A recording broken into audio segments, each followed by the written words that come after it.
Reclaiming Catholic Intimacy, formerly Charting Toward Intimacy, covers mature topics. Listener discretion is advised. The frequency of sex that you are having only matters between you and your husband. Mm-hmm. And what matters is, do you feel loved? Are you both feeling loved?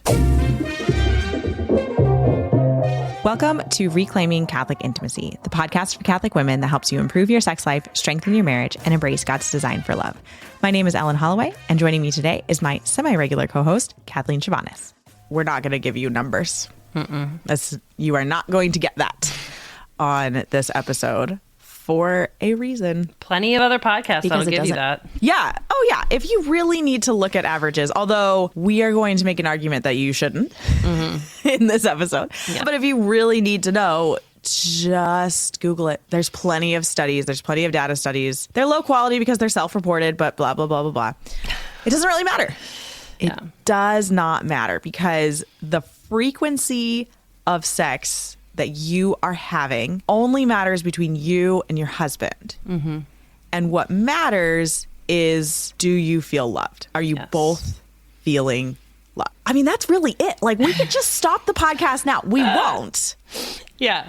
But like, that is ultimately the question is, are you feeling loved? Is your husband feeling loved? If one of those is a no, then okay, let's look at the amount of sex that we're having and what amount would help us to feel more loved. Yeah, you got to flesh it out a little bit. But I think also it's important that we recognize that there's also seasons of life, right? So yes, another reason it's important to not focus on the numbers is because you might find yourself in a season where you're having more, right? Maybe you're pregnant and like sex is a lot easier. Maybe it's a lot harder, right? Pregnancy can kind of go either way, right? Like, I mean, especially if you're on like bed rest or something, right? During your pregnancy, that's a season where you're not having a lot, right? Or maybe you're having more because I don't know. Are you allowed to have sex when you're on bed rest? No. That's my point. It's like, yeah, you're obviously not having a lot because you're not having any. Okay.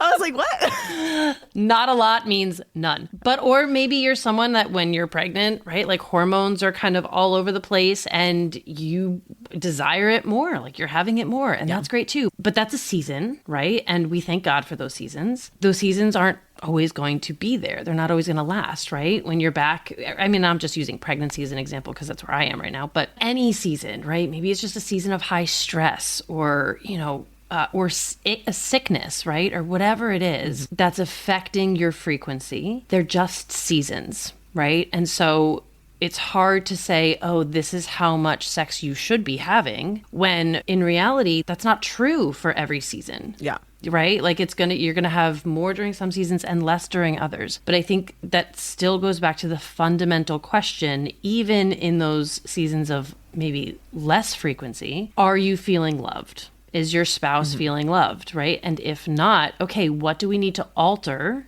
so that you feel more loved? And it might not necessarily even be frequency that needs to be altered, right? It might need to be intimacy, emotional intimacy, spiritual intimacy that needs to be increased. Because I can think of the example of like a woman who really feels the need for a lot of emotional intimacy and spiritual intimacy before sex feels loving, and a husband who kind of feels that love out of sex, right? And so in that situation, if the woman is not feeling loved, increasing the frequency of sex isn't necessarily going to solve that problem, right? So we have to look at frequency in the context of the entire relationship, right? We can't just say frequency is the answer. Right. More sex is the answer, because it's not. It never is going to be. But at the same time, you vowed to love, not to be loved. Yeah. So being in a marriage is self-sacrificing love. It is the love of Jesus on the cross. It is crucifying yourself for your spouse. If your husband is desiring more sex, maybe we need to look at that and go, could we have more sex? Could we increase the frequency? Can I be open to that?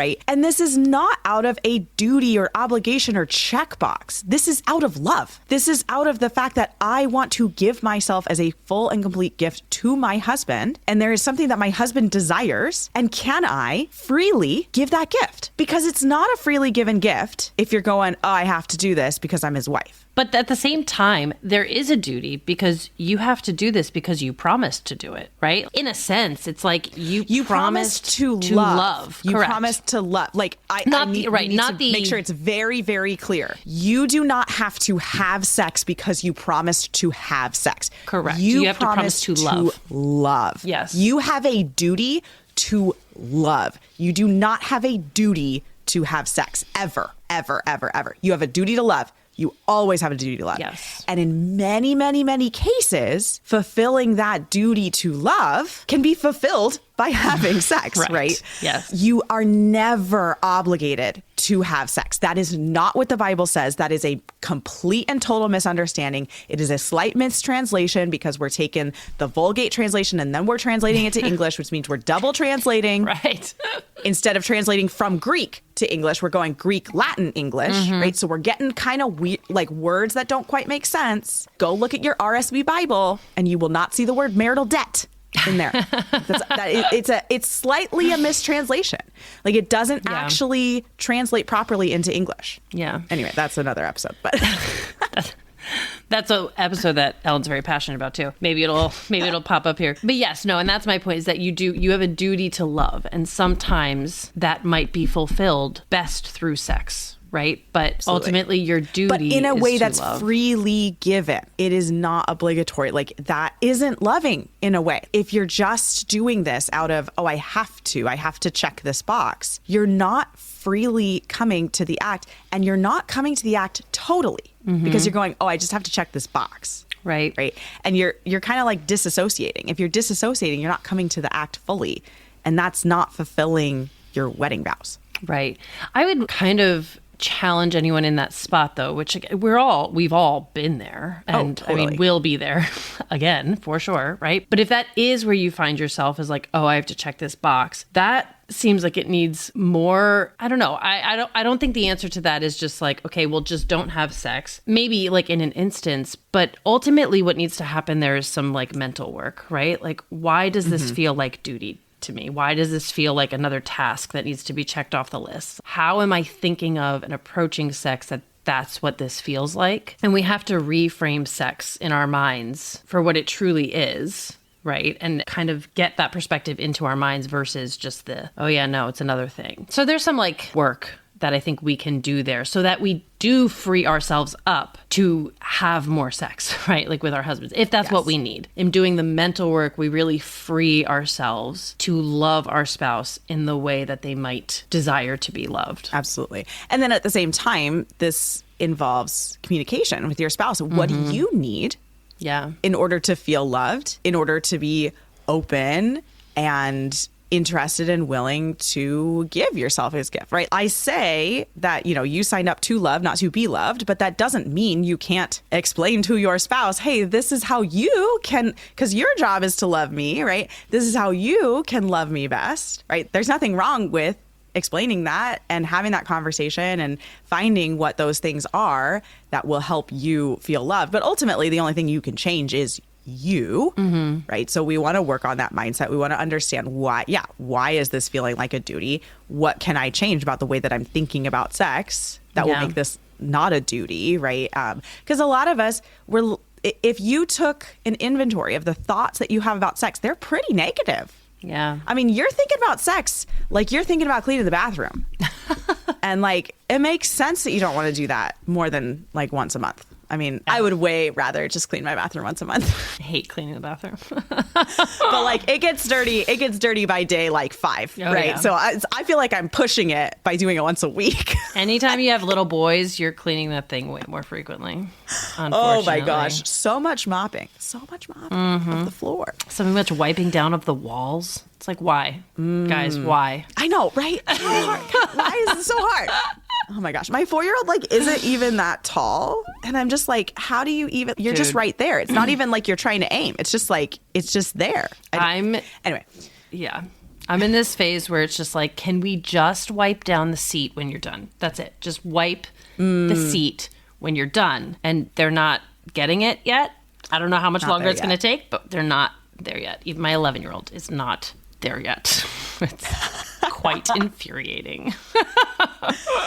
Oh my goodness. Anyway. Well, so back to frequency. So here's the conversation that you need to have. And this conversation you need to have with one singular person, not anybody else. Nobody else. You need to have it with your spouse. What frequency do you desire? What is that number? And what's your dream number? Right? Like, let's get like, what would really, really make you feel satisfied, loved, fulfilled, etc. And then we need to find the want matches, right? So if your number is way lower than your husband's number, okay, how can we come to a compromise on this? What amount can we drop the high number down a little bit and raise the low number up a little bit and find a spot where we're in it's a compromise. Like, compromise is very, very good. Sometimes we look at compromise in marriage and we're like, no. Husband and wife need to get to a point where they're like fully agreed, like, and it's just, we just fully agree on it. And it's like, no, compromise is a very, very good thing because that ultimately it's the call to love, right? It's okay. I'm not quite getting everything that I would desire. And that's okay because I'm choosing to compromise out of love. Yeah. Right. So we find a compromise. Yeah. I have an example from this is one of my ladies in my current cohort of Want It and Enjoy It. She was struggling because her husband really prefers to have sex like a couple of days in a row. He really was enjoying the kind of like, if we have sex 2 days in a row, he likes that. That's really good for his body. But she was really struggling because if she had sex like 2 days in a row, that second time it was harder for her to feel a lot of pleasure. Like, she was kind of tired, and she felt a lot more pleasure when they would have 3 or 4 days in between having sex. And that was like way more enjoyable. And she's like, I don't know, like, we have these, they're so different. I don't understand how we could come to an agreement. And it's like, okay, this is really, really easy because so often we have all or nothing thinking on this. And we're just like, well, he wants sex several days in a row and I want sex separated. So obviously these are like polar opposites. Yeah, they might be polar opposites, but that doesn't mean we can't come to a compromise, right? So here's what we can do is we can just plan to have sex 2 days in a row and then a gap, and then 2 days in a row and then a gap. Right. So we're getting the 2 days in a row thing that the husband really likes, and we're getting the gap that the wife really likes. And there is this understanding from both. So from the woman's side, right, it's like, okay, I understand that second time in a row isn't going to be the fireworks amazing time that I prefer. But that is okay because I'm choosing to freely give myself as a full gift of self to my husband in a way that he enjoys best. And the husband can go, wow, I don't really like going 4 full days, but I recognize that's the way my wife really likes it. Yeah. And I can give myself as a full gift of self to her by waiting a little bit longer, building that anticipation for her body so that she has a really enjoyable time. Yeah. Right? So there's like, it is honestly... It is all about how we think about it, right? Yeah. But we can see how like that compromise, it actually makes a lot of sense. Because, I mean, really, even if a husband wanted to have sex every single day, are we really having sex every single day? There's always going to be gaps. Right, yeah. And so let's just build that into the basic routine. I love that idea. That's, I think, honestly, like, I know this is like one person's experience, but I feel like so many couples could benefit from that actual pattern. I feel like that pattern actually, like, I think that comes up a lot. And that's why I wanted to share that example, because I was like, oh, this is a real pattern that I think a lot of couples Because I think prefer. That there's probably so many women listening to this right now that are being like, are you kidding me? You want me to ask my husband how often he wants sex? That's going to be every day. He's going to want it every single day, right? Is this even a question, right? I mean, which is not fair. That's like, that's a generalization. But yeah, I mean, I think if I do actually go to my husband and say, hey, how often, what's the dream? How often are you having sex? He will say every day. That would be the dream, right? But it's like, okay, that's fair. I think maybe another way that we want to phrase that is like, what's sort of like the maximum or minimum? What's the minimum frequency for you to feel connected, to remain feeling connected? Yeah. Right? Like, and not unloved or neglected, right? In any way. Because the dream would be 100% every day.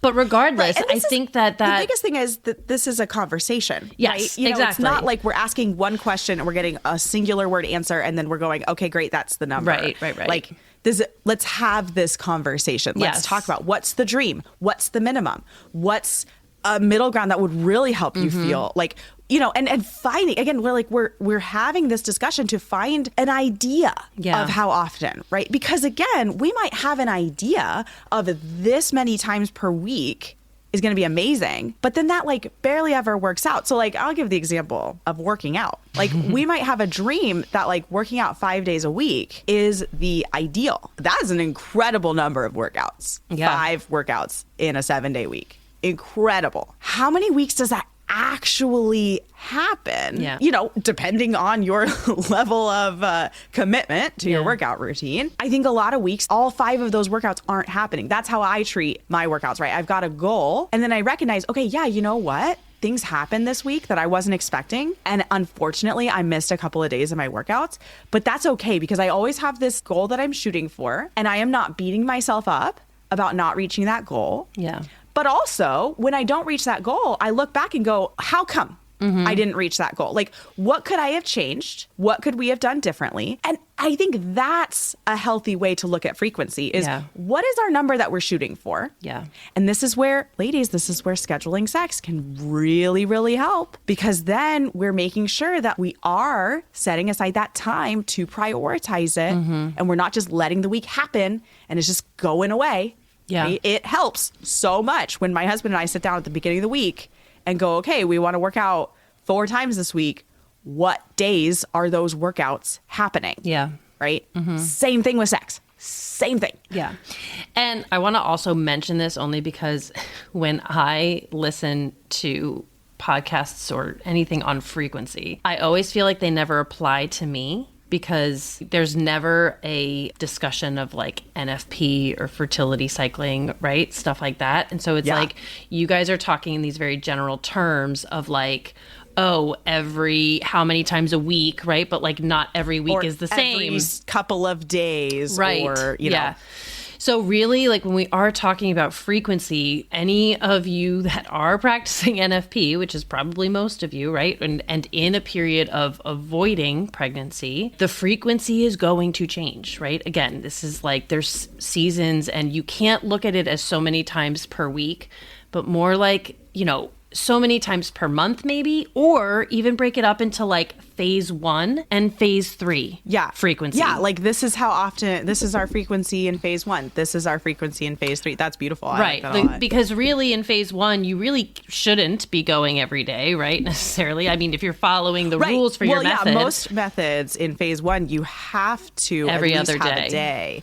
Exactly. Obviously, if you're avoiding phase 2 is totally off the table, right? You're just going to have a period of abstinence. And then phase 3 is when you can really just have fun with it, right? And just has however many times or however many days, you know, whatever.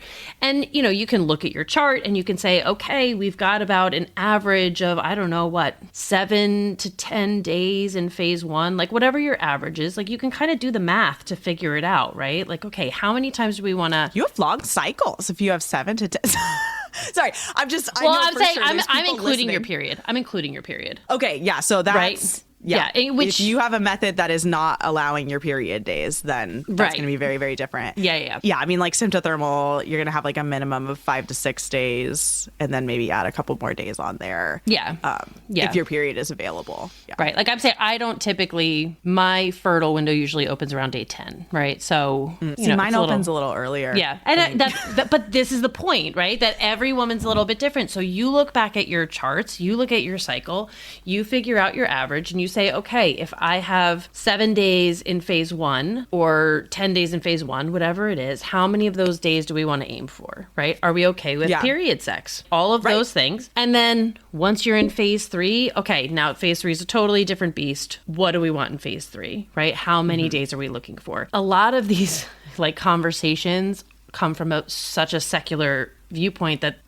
the advice that they even have for increasing frequency is really just not practical for us, right? Because they're not building in that automatic period of abstinence. And that's why it's another reason that you can't compare. You cannot compare. There's no reason to compare. There's no reason to compare. Your cycle is different than her cycle, than her cycle, than her cycle. So even among your Catholic friends, you really can't compare because everyone is so different. The way you feel loved is different. How the frequency you need to feel loved is different. But then also your cycle and the reality of what you've been dealt is different, right? So everyone's situation is so incredibly unique that this question really has to be tailored to your relationship and nothing else. Now, I've got two things to mention about frequency. I know we said we weren't going to give numbers, and I'm not really going to give numbers, but I'm going to talk about numbers a little bit. I'm not giving numbers.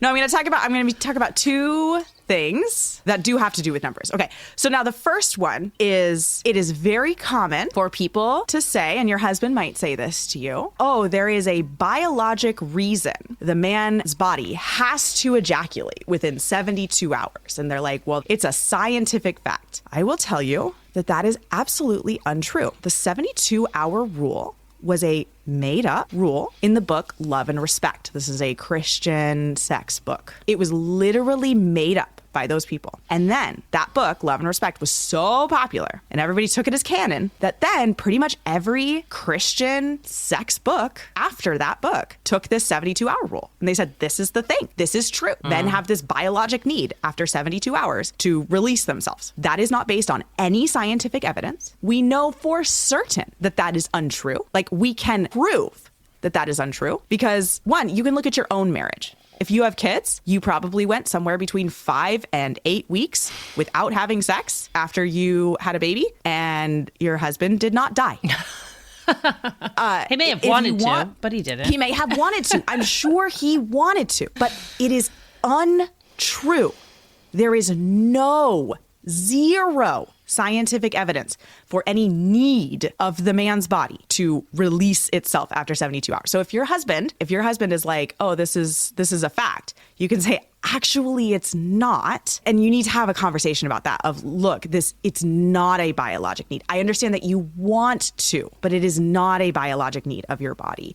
You can go read the Great Sex Rescue, I think. Oh, yeah. By Sheila Gregoire or something. It's a Christian book, so it doesn't have everything in it, but it does break down some of the really negative issues with purity culture and things. So it's an interesting book. I don't recommend it for, it is not Catholic. Please understand, I am not endorsing the entirety of this book, but that book does go into the scientific basis for that 72-hour rule that exists. So I wanted to mention that on this episode because I feel like that will come up in some of your conversations, and it is vital that you understand that is not true. Yeah. It is absolutely incorrect that the man's body needs to release itself in any way. That's not true. Yeah. Now, the other number that I want to talk about is, so we've been talking about comparison and how comparison is not going to help. Now, I want to take you through a thought exercise. If you found out that every one of your Catholic friends, every single couple, was having sex every single day, every night, would that change the amount of frequency that you would have? And if your answer is yes, why? Why does what everybody else is doing cause you to want to change your frequency more than asking your husband and your husband saying, this is how many times I'd realistically like to have sex? Mm-hmm. Why is it easier for us to go, oh, I should be having more sex if everybody else is having more sex? I want you to really sit and reflect on that. Yeah. Why is that? Because that's showing us something that is not healthy. Yeah. That's a twisted understanding of, sex and marriage. And that's a twisted kind of, we're comparing to other people and trying to be like other people instead of being in the marriage that God called us to and becoming the wife that God called us to become. I just really want you to sit with that. Yeah, I think that's a really important question to ask ourselves because I know Well, yeah, no, I'm thinking about it. I'm like, oh, I think it would. Yeah. Because, I think it would. Because you don't want to be the one, right? Like you don't, what does it say about me that I'm not? I think that's more what it is, right? Is not so much what everybody else is doing, but what does it say about me that I'm not? That's the insecurity there. And really, it says that you're in a different relationship. That's all that it says, So, I think that's a really important thing for everybody, ourselves included. To sit and reflect on. I know. I need to sit and reflect on that. Like, why is that? Yeah. Well, because it's the same thing, right? If every one of your mom friends, every single one of them bought a Ford F-450. Those are giant trucks, by the way. If you don't know what a 450 is, they're giant. But like everybody was driving an F-450 and you're over there with your minivan and you're like, should I have a 450? Like, am I missing something? Like, should I have, like, we do that. Yeah, we do that as humans because we want to be accepted by the tribe. Yeah. It's conformity. Yeah. How helpful is that really to us? It's not. It's your individual relationship that matters. Yeah. And frequency that helps both of you feel loved and cared for and to where you enjoy marriage and you enjoy time together and all of those wonderful things. Yeah. Not how much sex your friends are having. Okay? Thanks so much for listening. If you have ever gotten any value from this podcast, could you do me a favor really quick? Go into the podcast app that you are listening in. And if it gives you an option to rate and review, please rate and review this podcast. It helps us so much in reaching new listeners and spreading the word about this podcast. Thanks so much for listening.